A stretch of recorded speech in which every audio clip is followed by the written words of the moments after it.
Invercargill, they say, were going to sell the castle off, and it was obvious that its future was going to be a holiday home. And I thought it was ridiculous, because here was an asset that belonged to the village, was part of the village, and was very much a tourist attraction, and it should stay that way. I formed the Braemar Community Limited because you needed a vehicle to carry this thing, and that was the way forward. I mean, we'd done this before in other things, and we formed Braemar Community Limited, and that was the way we were able to get money.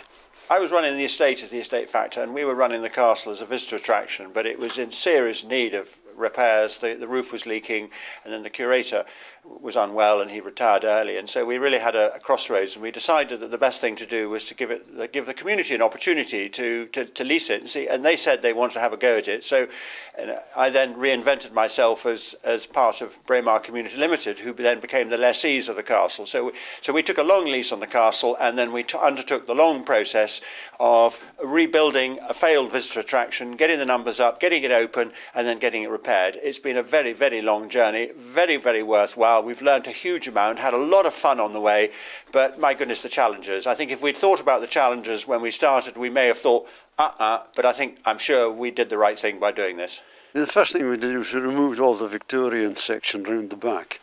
And I mean, that was quite easy. We just got a heap of people in and crowbars and took it down and got rid of it. And that helped enormously, because that was creating a lot of damp around the back of the castle.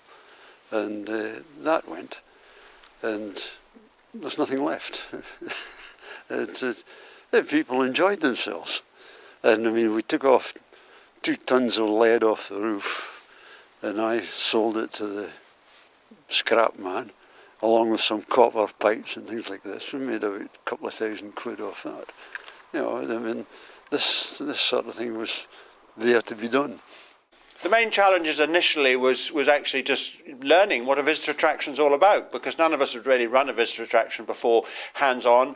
We didn't really know what was involved. We had to find the guides, we had to sort a shop out, we had to sort out repairs, we had to sort out housekeeping, we had to sort out finances, because inevitably these buildings are very expensive to repair and you need a cash flow. And so 10 years later we now have a fairly strong, healthy cash flow, but certainly to start off with, it was very much hand to mouth.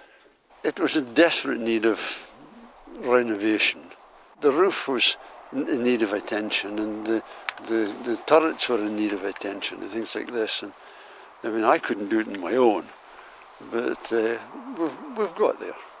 I think it's great. We've had a lot of fun, and I think so many people have got involved, and some people sadly have dropped out, some people have joined us, and I think that's inevitably what happens with these things. But we do rely on volunteers. We will continue to rely on volunteers. We've now got ourselves into the position where we now can employ people, we can pay wages, and we can be much more professional about it. It's 10 years which have been beneficial for the castle. I mean, if it had gone the other way, it could have been an awful lot different. I mean, who knows what would have happened to the castle? It would have been a holiday home. And I mean, that would have been a disaster.